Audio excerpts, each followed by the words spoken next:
মিলে এই তাফসিরে সিগারের অনুসরণ করে পুরো জালালাইনটা লিখছেন। এখন জালালাইনের কিছু ব্যাখ্যা গ্রন্থ সম্পর্কে জানেন? যেমন একটা আছে জামালাইন, জালালাইনের ব্যাখ্যা গ্রন্থ। এটা কে লিখছেন? নুরুদ্দিন আলী ইবনে সুলতান মোহাম্মদ আল হারাবি ওরফে মোল্লা আলী কারি। মোল্লা আলী কারি রহমতুল্লাহ, সহজে মোল্লা আলী কারি রহমতুল্লাহ লিখছেন তাফসিরে জালালাইনের ব্যাখ্যা গ্রন্থ জামালাইন। ওটা জালালাইন, ওটা কি জামালাইন। মোল্লা আলী কারি রহমতুল্লাহ মৃত্যু হলো কত, 1014 হিজরিতে।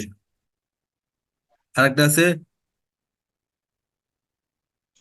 কয়সুন নিরইন, কয়সুন নিরইন, শেখ শামসুদ্দিন মোহাম্মদ আল কামি রহমতুল্লাহ। কয়সুন নিরইন। আরেকটা আছে মাজমাউল বাহরাইন ও মাতলাউল বাদরাইন। এগুলা কি সবগুলা জালালাইনের ব্যাখ্যা গ্রন্থ বা সরা। আল ফুতুহাতুল ইলাহিয়া বিতাওজিহি তাফসিরিল জালালাইনি লিদ্দাকাইকিল খফিয়া, শেখ সুলাইমান আল জামালের একটা ব্যাখ্যা গ্রন্থ তাফসিরে জালালাইনের। কামালাইন, এটা তো প্রসিদ্ধ একটা গ্রন্থ। এটা লিখছেন শেখ সালামুল্লাহ ইবনে শাইখুল ইসলাম ইবনে আব্দুস সামাদ ফখরুদ্দিন আল হানাফি। কামালাইন। হাশিয়াতুস সাওয়ি, আল্লামা শেখ আহমদ মুহাম্মদ আসসাবি। হাশিয়াতুস সাওয়ি। তালিলু তালিলু তালিল বার জালালাইন সম্ভবত লেখা, আচ্ছা সঠিক বুঝে যাচ্ছেন এটা। আরেকটা আছে আর উর্দু গুলো হচ্ছে আরবি সরা, এতক্ষণ যা বললাম। এরপরে উর্দুতে আছে কামালাইন, আছে জামালাইন, দুটোটা উর্দু সরা আছে। এতক্ষণ আলোচনা করলাম তাফসির, কি বলে, এ তাফসির, তাফসিরে জালালাইনের বিভিন্ন বৈশিষ্ট্য এবং এটা কোন স্তরের তাফসির এবং এটা কে কে লিখছেন, তাদের উভয়জনের হালকা পাতলা পরিচয়। হ্যাঁ, তারা কোনটা কোন অংশ লিখেছেন এটা এখনো কিন্তু মূল জীবনে আমরা এখনো জানি নেই। নাম কি, জন্ম কত সালে, ঠিক আছে তাদের, এখন আমরা জন্ম কিন্তু জানি নেই। মূল জন্ম এখন শুরু, জীবনী এখন শুরু। তাফসিরে জালালাইনের লেখক পরিচিতি মূলত এখন শুরু হচ্ছে। এর আগে যেগুলো আলোচনা করছি সেগুলো বৈশিষ্ট্য এবং কি তার প্রাসঙ্গিক কিছু আলোচনা ছিল। প্রথমার্ধের লেখক, প্রথম অর্ধেকের লেখক আল্লামা জালালউদ্দিন সৈয়দী রহমতুল্লাহ জীবনী, ঠিক আছে। আল্লামা জালালউদ্দিন সৈয়দী রহমতুল্লাহ আলের জীবনী বলতেছি। নাম ও বংশ। তার আসল নাম হলো আব্দুর রহমান। আল্লামা সৈয়দী রহমতুল্লাহ আলের আসল নাম হলো আব্দুর রহমান। উপাধি জালালউদ্দিন, উপনাম আবুল ফজল। তবে জালালউদ্দিন সৈয়দী নামেই তিনি বিশ্বে প্রসিদ্ধ লাভ করেন। তার পিতার নাম কামাল আবু বকর বা আবু বকর মোহাম্মদ কামাল উদ্দিন সৈয়দী। তার পিতার নাম কামাল আবু বকর অথবা আবু বকর মোহাম্মদ কামাল উদ্দিন সৈয়দী। সৈয়দ, এটা কোন জায়গার? সৈয়দ হলো মিশরের নীল দরিয়ার পূর্ব দিকে অবস্থিত একটি শহর। মিশরের নীল দরিয়ার পূর্ব দিকে একটি শহরের নাম সৈয়দ। এদিকে নিসবত করে তাকে সৈয়দী বলা হয়। তিনি এই শহরের একটি মহল্লায়, যা মহল্লায় খিজরিয়া বা সাওকে খিজরিয়া নামে প্রসিদ্ধ। তিনি 849 হিজরি সনের পহেলা রজবে জন্মগ্রহণ করেন। 849 হিজরি সনের পহেলা রজবে আল্লামা জালালউদ্দিন সৈয়দী রহমতুল্লাহ জন্মগ্রহণ করেন। বিদ্যার্জন, এটা ছিল তার নাম ও বংশ, এতটুকুই। তার বিদ্যা অর্জন বা তার ইলমি দ্বীন শিক্ষা অর্জন সম্পর্কে। 5 বছর 7 মাস বয়সে তথা 855 হিজরিতে তার পিতা আবু বকর মোহাম্মদ কামাল উদ্দিন তাকে এতিম করে পরপারে পাড়ি জমান। অর্থাৎ তার পিতা মারা যান 7 বছর বয়সে। পিতার ইন্তেকালের পর পূর্ব ওসিয়ত মোতাবেক পিতার সাথী সঙ্গীগণ জালালউদ্দিন সৈয়দ রহমতুল্লাহ আলী এর পড়ালেখার দায়িত্ব গ্রহণ করেন। বিশেষভাবে শাইখ কামাল উদ্দিন ইবনুল হুমাম হানাফি তার প্রতি সার্বিকভাবে দৃষ্টি রাখেন। 8 বছর বয়সেই তিনি পবিত্র কোরআনের হিফজ সম্পন্ন করেন। 7 বছর বয়সে তার পিতা মারা, আচ্ছা, 5 বছর 7 মাস বয়সে তার পিতা মারা যান আর উনি 8 বছর বয়সের ভিতরে কি করেন? হিফজ সম্পন্ন করেন। অথবা বালাগাত, ফিক, ফারায়েজ, হাদিস, তাফসির, তাসাউফ। তাসাউফ বুঝেন? আধ্যাত্মিকতা, আকায়েদ, চিকিৎসা ইত্যাদি বিষয়ে জ্ঞান অর্জন করেন। জালালউদ্দিন সৈয়দী রহমতুল্লাহ আলী বলেন, আমি হজের সময় এ নিয়তে জমজম কূপের পানি পান করেছি যে, ফিকহ শাস্ত্রে শায়েখ সিরাজউদ্দিন বালকিনির পর্যায়ে, হাদিস শাস্ত্রে হাফেজ ইবনে হাজার আসকালানির পর্যায়ে পৌঁছতে পারি। সুবহানাল্লাহ।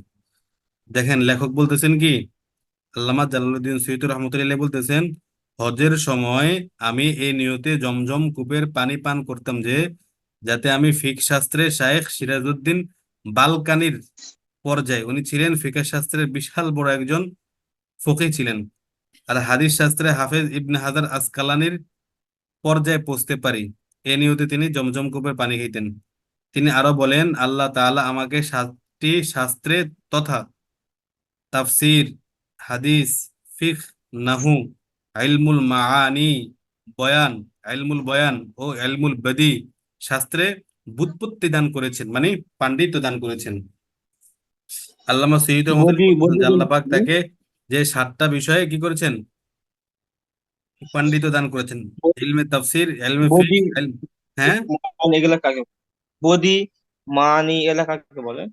ইলমুল বাদি, ইলমু, এগুলো হচ্ছে একটা শাস্ত্র, এগুলো ইলমুল বাদি বলো, এর একটা ইস্তেলাহ।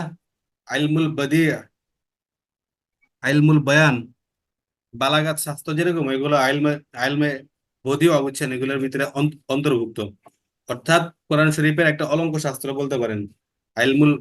বর্তমানে আইলমুল বদিয়ার যে একটা মানে কি বলে নির্দিষ্ট ডেফিনেশন বা সংজ্ঞা, ওইটা এই মুহূর্তে আমার জানা নাই। আইলমুল বদিয়া বলতে আপনি মানে কি বলে, যেরকম বালাগাত, হ্যাঁ, ফালসাফা, এগুলা কোরআন হাদিসের সহায়ক এক একটা ফন, ওই টাইপের আইলমুল বদিয়া, বুঝছেন। বদিয়া বলা জি। হয় এমন জিনিসকে যেটা মানে দুর্লভ, যেটা সহজ, মানে সহজে সবাই যেটার উপরে পাণ্ডিত্য অর্জন করতে পারে না, আবার সবাই বুঝে না।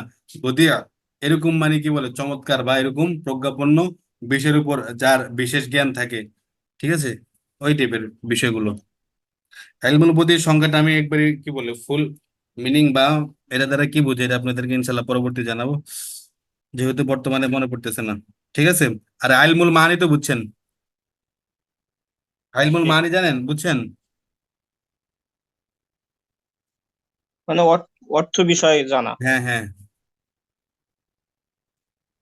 আরবি ভাষা মানে কি, আরবি ভাষাটা এত এত ব্যাপক এবং এতটা মানে কি বলে, মানে এতটা সজীব একটা ভাষা, হ্যাঁ, সক্রিয় একটা ভাষা, এটার মানে অনেক সাইড আছে, যে অনেক সাইড এবং কি অনেক মানে আবার এর প্রাসঙ্গিক অনেক বিষয় আছে যেগুলো অন্যান্য ভাষায় নেই। তো এই এই যে আইলমুল বদিয়া বলেন, আইলমুল মানি বলেন, আইলমুল লুগা বলেন, এগুলো সবকিছু কি আরবি ভাষার ভিতরে অন্তর্ভুক্ত। ভাষাগত একটা দিক আপনি বলতে পারেন, যেটা কোরআন হাদিস বোঝার ক্ষেত্রে খুবই গুরুত্বপূর্ণ। আচ্ছা, তিনি প্রখর মেধাশক্তির অধিকারী ছিলেন। ইলমে হাদিসের জগতে তৎকালীন জামানার সবচেয়ে বড় আলেম ছিলেন। তিনি নিজেই বলেন, আমার 2 লাখ হাদিস মুখস্থ আছে। যদি এর চেয়েও অধিক হাদিস আমি পেতাম তো মুখস্থ করতাম। সম্ভবত তখন এর চেয়ে বেশি সংখ্যক হাদিস বিদ্যমান ছিল না। এলেম শেখার জন্য তিনি বহু দেশ ও অঞ্চল সফর করেছেন। বহু ওস্তাদের সান্নিধ্য ও সংস্রব গ্রহণ করেছেন। তিনি 500 ওস্তাদ ও শায়েখের কাছ থেকে ইলম অর্জন করেন। তিনি 500 ওস্তাদ ও শায়েখের কাছ থেকে ইলম অর্জন করেছেন।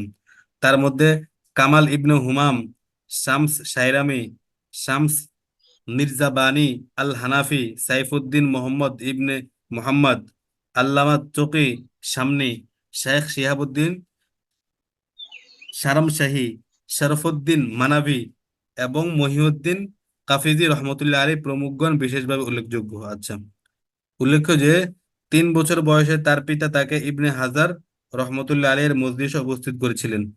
তার পিতা যখন জীবিত ছিলেন, 3 বছর বয়স থাকাকালে ওনাকে ইবনে হাজার আসকালানি রহমতুল্লাহ এর মজলিসে নিয়ে যান। বলেন। জালালউদ্দিন সুয়ুতী রহমতুল্লাহ ইনি ইনি বলতেছে যে 2 লাখ হাদিস মুখস্থ আছে। হ্যাঁ হ্যাঁ হ্যাঁ, নিজের সম্পর্কে বলতেছে জি। তার 2 লক্ষ হাদিস মুখস্থ ছিল। আবার বলতেছেন যদি ওই সময় এর থেকে বেশি আরো পাইতেন হাদিস, তাহলে আরো বেশি মুখস্থ করতেন। এর মানে তিনি 2 লাখের বেশি পান নাই হাদিস তখন, বা তখন বিদ্যমান ছিল না। আচ্ছা, আর 2 লাখ হাদিস বলতে মানে আলাদা আলাদা স্বাতন্ত্র, বুঝছেন? 2 লক্ষ হাদিস এমন না। এখানে হাদিস, হাফেজ হাদিস যে বলে আমরা 1 লাখ হাদিস, 2 লাখ হাদিসের হাফেজ, এটা তার উদ্দেশ্য হলো, দেখবেন একটা হাদিসেরই সনদ, হ্যাঁ সনদের দিক থেকে একটা হাদিস 500 বারও হয়, 700 বারও হয়। তো ওই টাইপের, বুঝছেন? মানে একটা হাদিস মনে করেন তাকরার হয়ে 500 600 বার, 1000 বার, ওইভাবে মনে করেন 1 লাখ হয়, 50,000 হয়, 2 লাখ হয়। এমনি একবারে আলাদা আলাদা হাদিস যে 2 লাখ, এমনটা কিন্তু না। ওটা অনেকে বুঝে না। জি আচ্ছা। একটি ভুল ধারণার নিরসন, একটা ভুল বা ভ্রান্তি ধারণার নিরসন, বা একটা ভুল ধারণাকে দূরীকরণ। কোন কোন জীবনী লেখক লিখেছিলেন যে, কেউ কেউ কেউ কেউ ইতিহাস, কোন কোন ইতিহাসবিদ লিখেছেন যে আল্লামা সৈয়দী হাফেজ ইবনে হাজার আসকালানী রহমতুল্লাহের শিষ্য ছিলেন। তবে ইতিহাসের কোষ্ঠী পাথরে এ মন্তব্য সঠিক নয়, কারণ হাফেজ ইবনে হাজার রহমতুল্লাহ আলাই 852 সনে ইন্তেকাল করেছেন, আর আল্লামা সৈয়দী রহমতুল্লাহ জন্মগ্রহণ করেছেন আল্লামা 849 হিজরিতে। এর মানে কি, তার মৃত্যুর 3 বছর পরে। তাইলে তারা তো সাগরে ধোয়ার তো কোনো কি নেই, সুযোগ নেই। হাফেজ ইবনে হাজার রহমতুল্লাহ ইন্তেকাল করেছেন 852 সনে, বুঝছেন? আর জি আল্লামা সৈয়দ রহমতুল্লাহ জন্মগ্রহণ করেছেন 849, কাজে মৃত্যুকালে, আচ্ছা 52 সন, 852 সন ইন্তেকাল করেছেন। ও আচ্ছা, একটা হচ্ছে সন আর একটা হচ্ছে হিজরি। তো 852 সনে ইন্তেকাল করেছেন, আর আল্লামা সৈয়দ রহমতুল্লাহ জন্ম লাভ করেছেন 849 হিজরিতে। আচ্ছা, হিজরির একটু পরে, হ্যাঁ। কাজে মৃত্যুকালে তার বয়স ছিল মাত্র 3 বছর। আর এই বয়সে আল্লামা ইবনে হাজার রহমতুল্লাহের ছাত্র হওয়ার কোনো প্রশ্ন ওঠে না। তবে এতটুকু সঠিক যে 3 বছর বয়সে তার পিতা তাকে তার দরবারে নিয়ে যান, তার সোহবতে নিয়ে যান। আচ্ছা, এর একটা ভালো গুণ যেটা বর্তমানে একবার উঠে গেছে, কোন আল্লাহওয়ালা বা জগৎ বিখ্যাত তৎকালীন বা বর্তমান সমকালীন সমকালীন যারা বড় মুফাসসির বা মুহাদ্দিস বা আল্লাহওয়ালা, বা যে ফন সম্পর্কে সে আহ, পণ্ডিত অথবা অভিজ্ঞ, ওই মানে ওই শাস্ত্রের উপর যারা, বিভিন্ন শাস্ত্রের উপর বা বিভিন্ন ফনের উপর যারা শাস্ত্রজ্ঞ থাকেন বা পণ্ডিত থাকেন, তাদের কাছে নিজের সন্তানদেরকে নিয়ে যাওয়া, নিজের ছাত্রদেরকে পাঠানো, নিজের আত্মীয় স্বজনকে পাঠানো যারা ইলম দ্বীন অর্জন করতেছে। এরা অনেক ফায়দা এটার দ্বারা, তাদের ইলমে আমলে খুবই বরকত হয়, এবং কি তাদের ভবিষ্যতের একটা পুঁজি হয়, বিশেষ করে আল্লাহ কাছে নিয়ে যাওয়া। আচ্ছা, অধ্যয়ন ও অধ্যাপনা ও ফতোয়া প্রদান। আল্লামা সৈয়দ রহমতুল্লাহ আলাইহির ছাত্র জীবন শেষ করার পর 870 সনে ফতোয়া দেওয়ার কাজ শুরু করেন, এবং 872 সন থেকে ফতোয়া ইত্যাদি লেখার কাজে নিয়োজিত হন। 40 বছর বয়সে তিনি বিচার ও ফতোয়ার কাজ থেকে অব্যাহতি লাভ করে নির্জনতা অবলম্বন করেন, এবং রিয়াজাত ও মুজাহাদা এবং ইবাদত ও হেদায়েতের কাজে আত্মনিয়োগ করেন।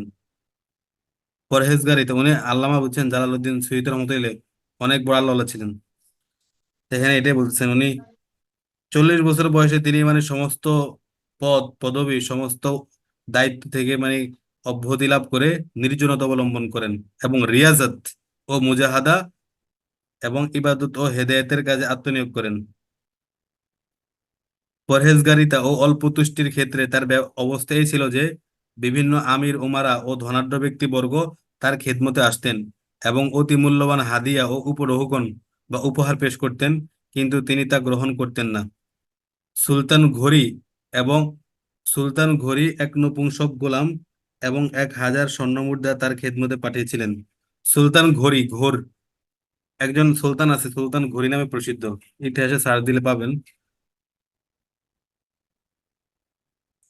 আচ্ছা, আমাদের জুম থেকে ওয়ার্নিং দিয়েছে, তো একটু লিভ নিয়ে আবার আমরা অংশগ্রহণ করি, ঠিক আছে?